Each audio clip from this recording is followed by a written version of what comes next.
Back to Breakfast Daily on City TV. Don't forget to send us a message and let us know your thoughts on everything we're discussing, especially on fuel prices, how it's affecting you, and what the prices are in your neighborhood. Our WhatsApp line is 0550-585832, and you can hashtag Breakfast Daily or Heritage Month on City on social media. Now, we'll be talking fuel prices, and Kweku David will be bringing us some information about what it's looking like on the ground this morning. But let's go back a few days to an article on citynewsroom.com. Diesel prices may soon cross 10 Ghana cedis per litre and petrol 9 Ghana cedis, COPEC predicts. So again, and a couple of weeks ago, Duncan Amwa predicted this. In fact, he said that by the end of March, we'll be paying about 9 Ghana cedis per litre for petrol, and it has actually come a bit early, hasn't it? Well, here's the article. The Chamber of Petroleum Consumers Ghana, or COPEC, has predicted that diesel may sell at over 10 Ghana cedis, while petrol will cross 9 Ghana cedis per litre from March 16, 2022. COPEC attributed its prediction on the rising cost of crude on the international market and the cedi, which is currently depreciating among major trading currencies. In a statement, it said the free on-board prices of petrol increased by 19.28% from about $917 per metric ton to about $1,094 per metric ton. Okay, I won't go through all the detailed figures, but essentially the gist of it is that there has been an increase. The petroleum price indicators, as published by the NPA, showed again the increases in the prices of diesel. COPEC also noted that the cedi has seen a sharp depreciation against the dollar by 9.71% from 6.836 Ghana cedis to 7.5 Ghana cedis to the dollar. In addition, COPEC has said the ex-pump prices of LPG will also increase by 23%. And that was from 9.8 cedis per kilogram in this current window to 12 cedis per kilogram in the next window beginning March 16, 2022, which means a 14.5 kg LPG cylinder will be sold at 174 Ghana cedis. COPEC added. The prices of fuel have gone up at the pumps across the country because the Price Stabilization and Energy Recovery Levy, which is a key component of the fuel price buildup, has been restored by the National Petroleum Authority after it was suspended for about 3 months. The levy was suspended last year as a means of reducing the burden on consumers. Already, COPEC has called for the withdrawal of the levy and has now urged the government to adopt the dual pricing module to stabilize fuel prices and the accompanying economic difficulties. And the full statement is also published on citynewsroom.com. So, we'll be speaking with someone from COPEC this morning to get an update on the information they shared. But remember, this was 3 days ago. It has come to pass, the prediction that they gave us, and people have all kinds of questions about what the government could do to cushion consumers. Now, our colleague Michael Ogbodu has a report on this for us. Let's take a look at this.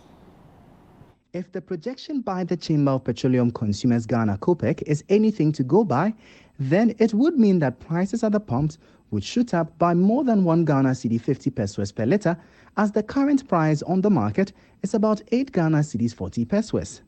This comes on the back of the recent development where fuel prices hit the 8 Ghana cedi mark. Transport fares were subsequently increased by 15%, but many transport operators opposed the amount, indicating that it was not sufficient to make up for their losses due to the spike at the pumps. Duncan Amwa is the Executive Secretary of the Chamber of Petroleum Consumers Ghana COPEC, and he explains what accounts for the latest development. The numbers prevailing currently within the market are scary. The cedi has depreciated close to 10% within the past 2 weeks. You also have world market prices having shot up significantly.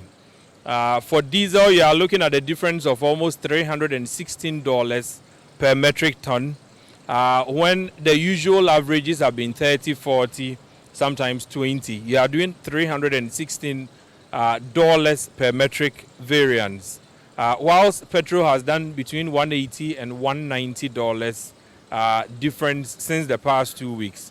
What this would mean in nominal terms is that your fuel prices effective Wednesday, the 16th of March could see a minimum of 2 cedis increment. And so where most pumps are today dispensing at 8 cedi 49, you probably could be doing about 10 cedi 49. Diesel is expected to probably hit almost 11 Ghana cedis, depending on which OMC and how they arrive at their pricing. He further called on the government to urgently address the matter. We would want to give authorities an ultimatum. We are putting our house together. If by close of this week we do not hear anything concrete towards reducing fuel prices for Ghanaians like the French Republic, France has done, giving subsidies to their people, we are thinking that by Friday, 18th of March, we'll hit.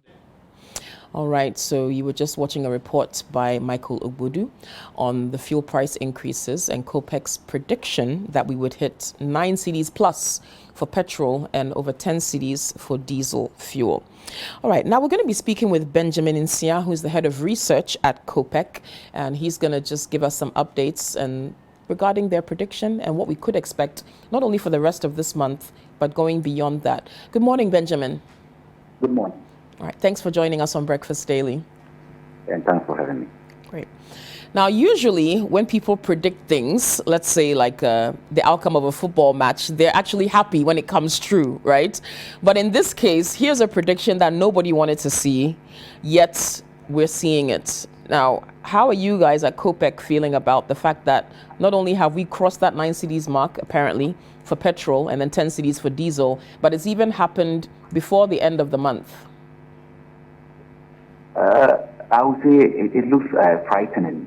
And then we at COPEC are very, very worried because whenever the price of petroleum products increase, either marginally or with a higher percentage, it affects households and firms. So whenever there's a price increment, it affects petroleum consumers, be it commercial transport operators, be it private vehicle users, be it independent power producers, be it associations of Ghana industries or the manufacturing sector. So it is frightening and then worrying, looking at the consequences of these price increments on households and then firms. Okay, but Benjamin, to be fair, we do know that fuel prices globally are going up. The war between Russia and Ukraine isn't helping the situation. But you at COPEC are pretty much convinced that the price stabilization and energy recovery levy is a big reason why we are paying more at the pumps here. Do you think that removing that levy will make a significant difference, or you still think we're going to be suffering from increased fuel prices, whether the levy is on there or not? Thank you very much. Sometimes I get kind of worried when I hear this argument that we are paying for increment in international prices. I think what we at COPEC have done over the years with our analysis indicate that we are not paying for increment in international market price, but rather over the years we have been paying for depreciation of our currency against the dollar. I'm saying this because even if you look at the last window indicators NPA published, with which we calculated the 10 Ghana cedis 72 pesos for diesel and then 9 Ghana cedis 72 pesos for petrol, we observed that even if at that highest price in the last 8 years, if the cedi was at maybe 5 Ghana cedis to a dollar, or maybe let's say 7 Ghana cedis to a dollar, the minimum price quoted at the Exxon or filling station should have been around 8 Ghana cedis per liter in this particular window. So over the years, we are not actually paying for international highs. For international highs, not because of the volatile nature of the market, they are just one-off. For example, in the later days of February, we observed that prices were volatile, and for that matter, prices hiked or set up to $139 per barrel. But as I'm speaking to you this morning, prices are around $99 per barrel, and then maybe $96 per barrel. That is Brent and then UCI. So it means that over the years, we are not actually paying for an increment in international market price, but we are paying for the depreciation of the currency. That is one. Now the two, also ask for price stabilization fund. I think that at this current moment that we are, price stabilization and recovery levy rather is very, very neglected. It's very, very, how much is it? 16 pesos per liter. So imagine today, government comes and says, we scrapped 16 pesos per liter on petrol. You buying it above 9 Ghana cedis, 60 pesos. The government comes to say that we are taking off 14 pesos per liter on diesel, and buying it above 10 Ghana cedis pesos, right? So the government says that we are taking 14 pesos out of LPG. We are buying it above 11 Ghana cedis per kilogram. So you think it's negligible? The effect of taking those off will be very negligible. Okay. That's very negligible and very, very insignificant. Even though we do agree that it has no place on the builder, because in the deregulated scheme, you don't stabilize any price, you don't pay any forest under recovery. So you don't pay any forest under recovery, you don't stabilize prices, you don't have to put it on. But government uses the pretext of subsidizing, which is a cost subsidy policy, subsidizing premix.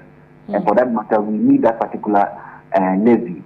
And the levy generates more than what is used in subsidizing premix. So what is the left of that particular levy? You don't even know where that the left of is. So I think that it should be totally scrapped off at this current moment, but scrapping it off will not entirely solve the problem. The other taxes government will also have to look at and then scrap them off. Wow. Okay, so aside by some miracle arresting the depreciation of the cedi immediately, are you saying that we can look forward to paying even more in the near future? What are the other options that are available to us? What can government do to at least keep the price of fuel stable in the interim so that we won't be feeling the pressure at the pumps?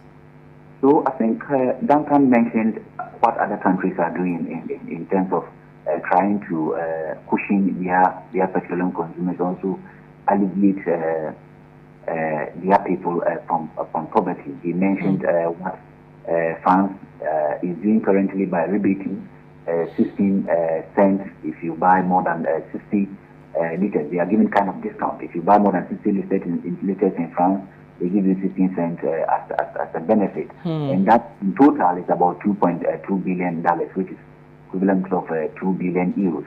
If you come to our neighboring countries, just Nigeria here, Nigeria is using $7 billion to subsidize the price of product. So, for example, if you look at a liter in Nigeria, it's 40 cents, while a liter in Ghana is around $1, 30 cents. So there's a vast difference.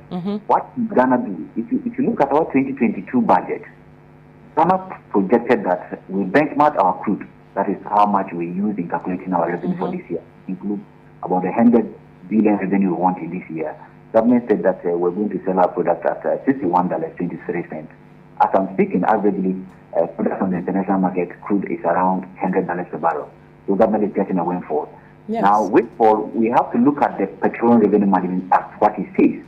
If you look at the Petroleum Revenue Management Act, which was amended in 2015, Act 893, it says that at least 70% should go to annual budget funded amount, and then, at most, that is 70 and below. And also 30%, which is at most 30% should go to the petroleum fund. Any excess of your budget, which means if you budget 61, you benchmark your product at $61.23, and the product goes higher than the 61, it means that there's an excess. The excess will also be put in the petroleum fund. Now, the petroleum fund does two things: stabilization and then heritage. So we can go into our stabilization fund, think of some of these revenues from the fund, not more than 75% of it from the fund, and then take a step from the debt in the energy sector so that we can relax the taxes. We can relax the taxes in the energy sector. And that is what Coke has always been calling for. That today, if you buy a liter, they want that 90 pesos in the form of levies and taxes. So we can take that 1 Ghana cedi 90 pesos off the builder so that we can relax it, so that even in future, if prices begin to plummet on the international scene, we can reintroduce them. And that is the dual pricing, basically that's the dual pricing model.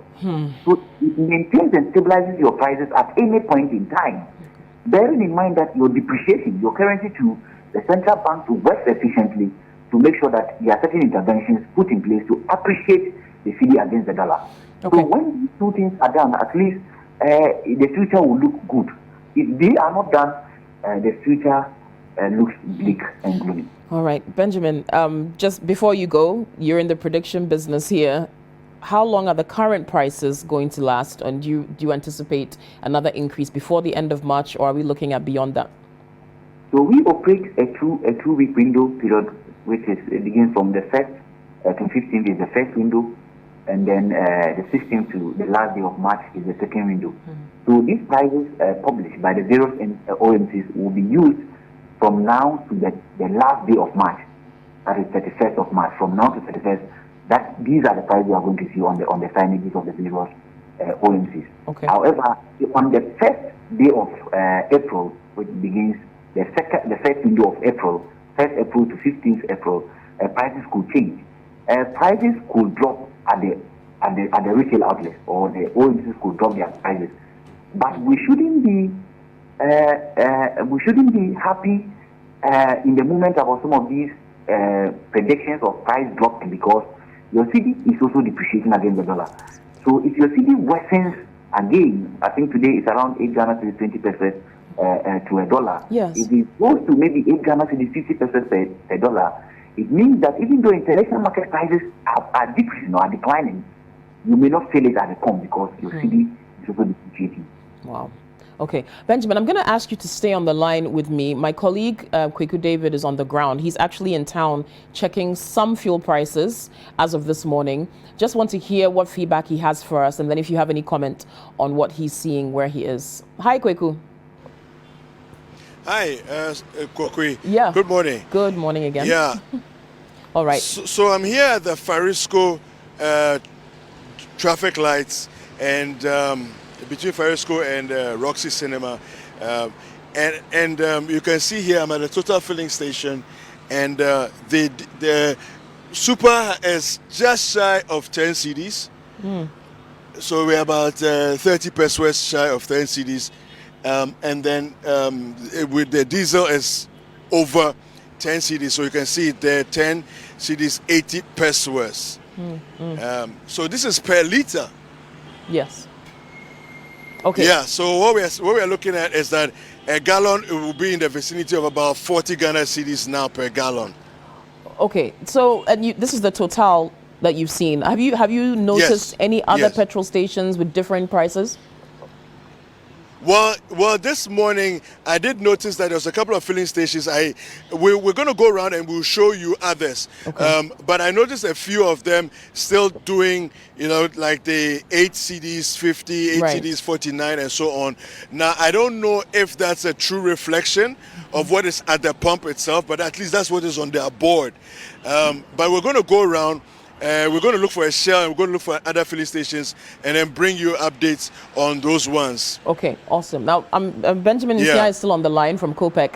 Benjamin, Okay. just, what simply put, why is it that some stations already display the new pricing and some may still have the old pricing up? Yes, a little bit of education here. Some may have the old prices because they still have old stock. They've not gone to the BDCs, who are the importers of these products, to buy new stock. Any OMC that goes to BDCs to buy new stock will have to adjust their prices upward. And it's not only Total Energy that has adjusted its prices upward. I think yesterday I saw Nick Petroleum also adjusting their prices upward to about 11 Ghana cedis for diesel. So they are even selling more than what Total Energy is selling. I've also seen that Petroleum has also adjusted its price upward to, I think, 9 Ghana cedis 95 pesos per liter for petrol. They are also selling more than what Total has put out in the public domain. So any OMC that goes to lift new products or that goes to buy new products will have to adjust their prices upward. That's why currently you've not seen others adjusting their prices upward. Another thing is because of the competition. Now we have about 170 OMCs in Ghana. The active ones are about 120 of them are very, very active.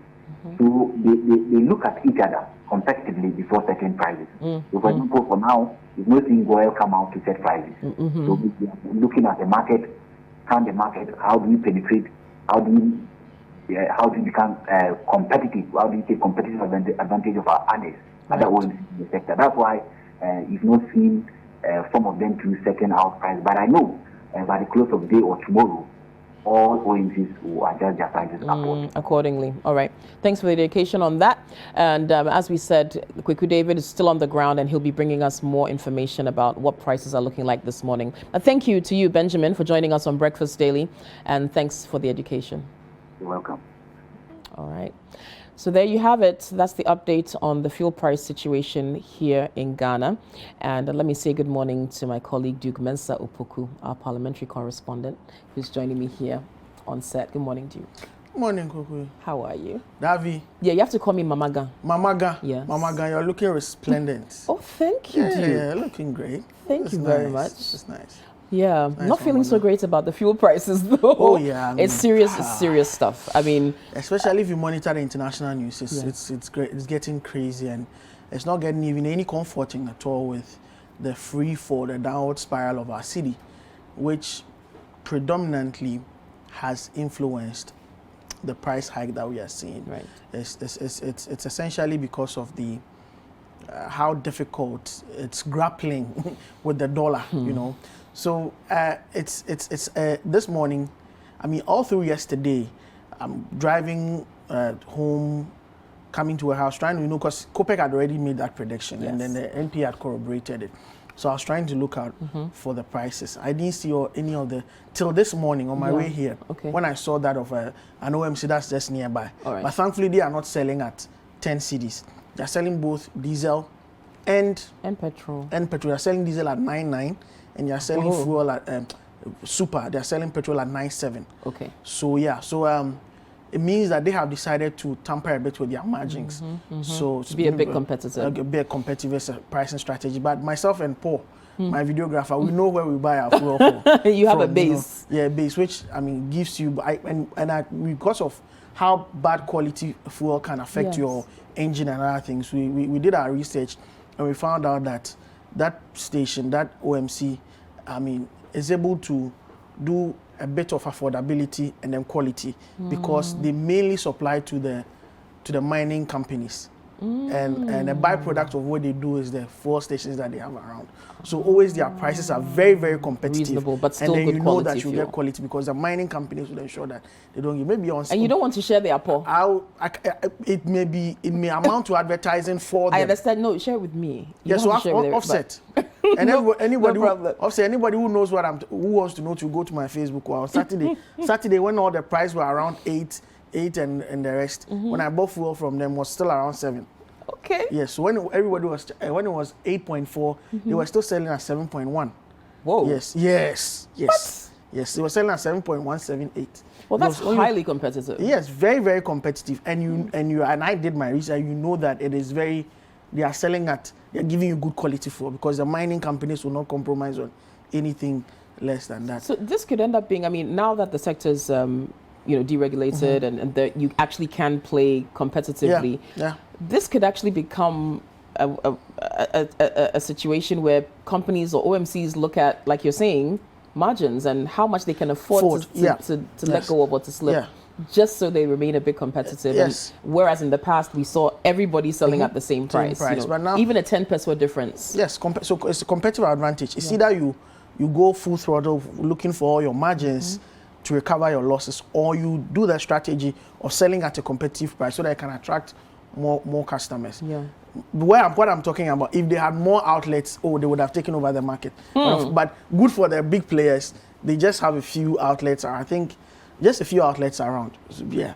But this is also a chance for OMCs to look at how they market themselves with regard to the quality of their fuel and what else they can offer a customer. Yes. Because we know some of the big names. We don't want to mention them here because of advertising. But there are companies that consistently have the highest price fuel and still seem to get business. Maybe because the brand value speaks to people. Brand recognition. Right. They've been there over the years. Exactly. And then, so of course, they're all over the country.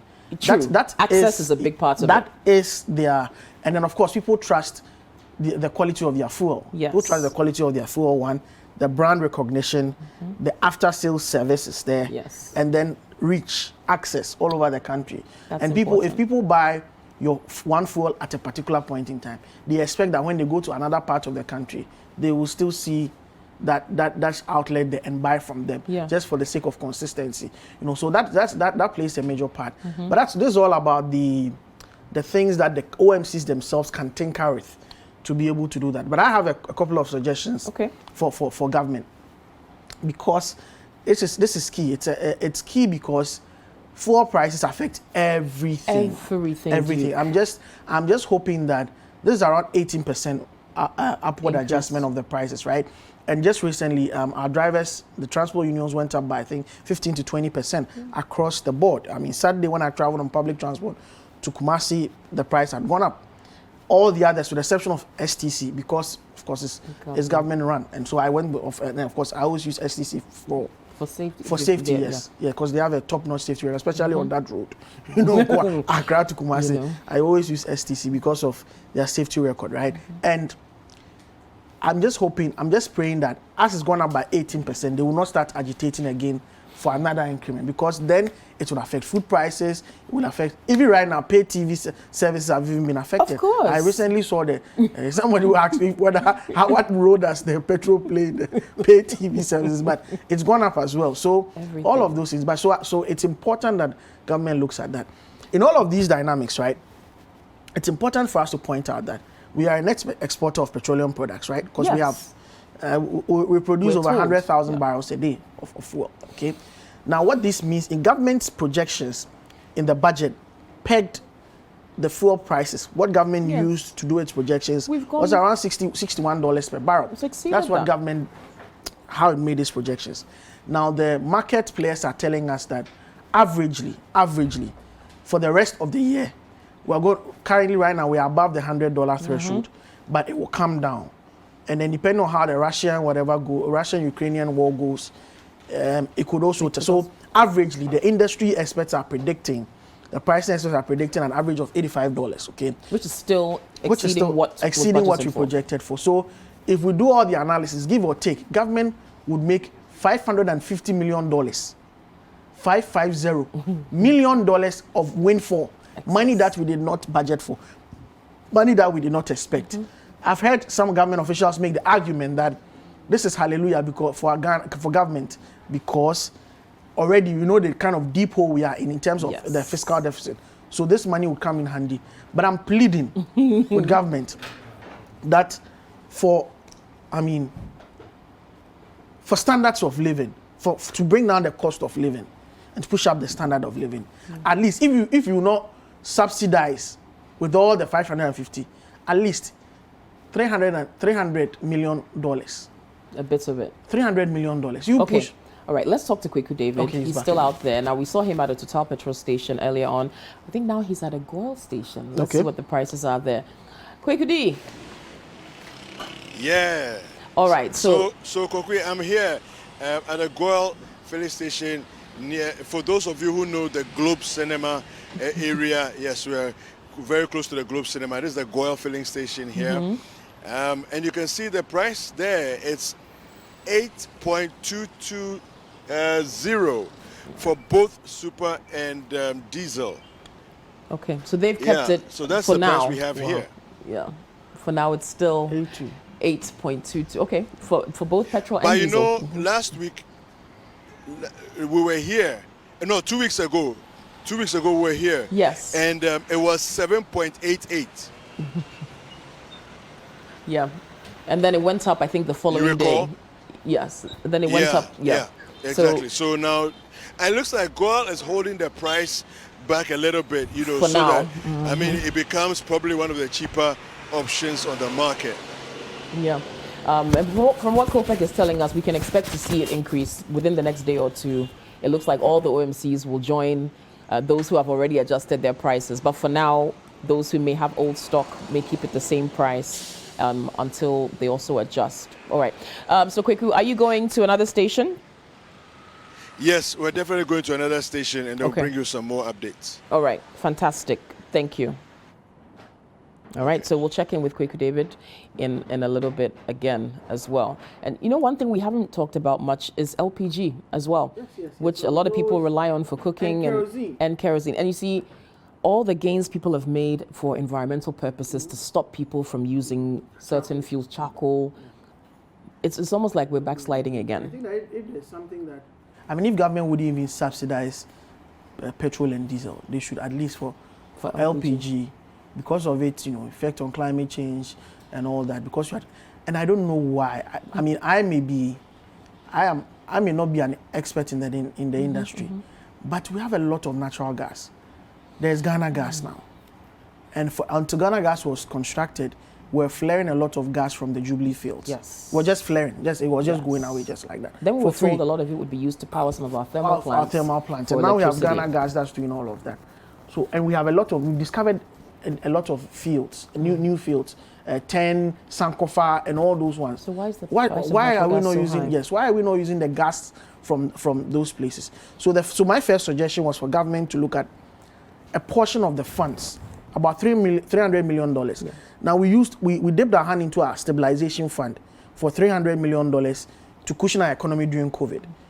Government is going to make a windfall of $550 million. Conservative estimates. It could go up. $550 million from this, fuel price or oil, global market price hike in oil. So just like we took $300 million, take $300 million and subsidize the fuel. And you can use the 250 for whatever you want to. That's my first suggestion. Okay. Number two, this 18% increment is predominantly due to the fall in the currency. Yes. Why? Because we import too much refined products, but refined oil that products. may take a lot longer to rectify. We can rectify it if we have the political will. See, Kokui, we have been, paying toll debt levy, toll debt recovery levy for as long as I can remember, from the Kufuor era. Why have we not fixed the problems of toll? Why if we is fix toll working? Why has toll not refined a barrel of oil in this country for over the past 5 years or so? If we decide to make toll work, and there's a management board, there's a new person who has been an interim management committee, whatever that has been appointed. If toll begins to work and we begin to refine oil in this country, we don't have to import those products. So the cost of FX, the cost of forex, the cost of foreign exchange, hard-end foreign exchange will reduce. If majority of the fuel that we are circulating in this country had been refined here in Ghana by toll, this price increment will not have happened. So as a matter of urgency, as a matter of national security concern, because this is a national security matter, a lot of things can happen. Telling you. So as a matter of national security priority, government must begin to look at resuscitating toll so that we can refine our own fuel and distribute in this country. Number three. Yes. Bust. I'm coming there. Bust. Every scandal that will it will explode in this country. There's one way or the other, you will hear bust. Why? This is where bust should show that they're one of the core reasons why they were established is to be our country's strategic reserve. Our strategic reserve. Of course, we are not America that can decide that oil and shale in certain parts of the country, we are not touching it. In case there's a world war for 10 years, then we need not go anywhere. We can mine our own way. We are not America. But what we can do is that in good times, that's why Bust has tank farms, has Bupe, has Tema, has so many places. In good times, store the fuel, store everything. So that when times get tough, like this one, we can release whatever we stored, so that we can cushion the citizenry. And finally, governments over the years have found a very lazy man's approach, a very lazy way of recovering revenue. Instead of doing what is needful and bringing as many people as possible into the tax net. Yes. Lazy approach, put the tax on fuel. Put it there. So we have special petroleum tax, toll debt recovery levy, energy sector levy, wine levy, all of them, even pollution levy. But from what Benjamin was saying, some of those taxes, even if you remove them, it won't make a dent because some of them are quite negligible. At this point in time, even 3 pesos reduction. Oh, Duke. 3 pesos reduction is good. Charlie, what the petrol is 10 cedis, 3 pesos. Charlie, maybe it will bring it to 997. So and then you'll be smiling. Yes. So please, they should do something. But for me, since this hike has primarily been occasioned by FX, by the depreciation of the cedi, please, Ministry of Energy, government, President Akufo-Addo, we are begging you, let's do something about toll. In the short term, let's do something about toll so that we can begin to refine our own petroleum products in this country. I know there is the whole Petroleum Hub Corporation that's coming up. It's a great idea. I sat through the debate in Parliament. They're going to do it at Benin. We'll have oil refineries there, tank farms and the rest, which is going to be like some sort of a free zones enclave for the petroleum sector. in the eastern region. It's a brilliant idea. I sat through the debate while it was done. But please, let's get TOR up and running. Okay. So that if this is occasioned by depreciation, we'll not have, if TOR was working, we won't be here. Thank you so much, Duke Mensah Poku. Always a pleasure having Great. you on set. All right. The conversation continues. Let's hear from you. Hashtag Breakfast Daily, hashtag Heritage Month on City, and send us a message on WhatsApp 0550-585832. How is the fuel price increase affecting you? Let us know.